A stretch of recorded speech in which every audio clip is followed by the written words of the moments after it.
মুখ্যমন্ত্রী বারাসাতে ছাত্রীকে ধর্ষণ করে কলেজ ছাত্রীকে যে জিহাদি বাহিনী খুন করেছিল কামদুনি নামে খ্যাত বারাসাত কোর্ট যাদের ফাঁসির আদেশ দিয়েছিল, আজকে এই মুখ্যমন্ত্রী তার সিআইডি 15 জন হাইকোর্টে পিপি লয়ার চেঞ্জ করে তাদের ফাঁসির আদেশ থেকে মুক্ত করিয়েছেন।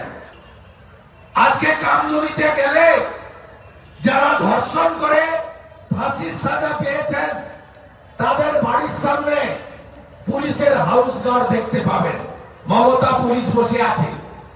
কিন্তু যে ছাত্রী ধর্ষণ করে খুন হয়েছিল তার ভাই সুরক্ষা পায় না, টুম্পা মৌসুমী কয়েলরা সুরক্ষা পায় না। এটাই হলো এই রাজ্যের অবস্থা।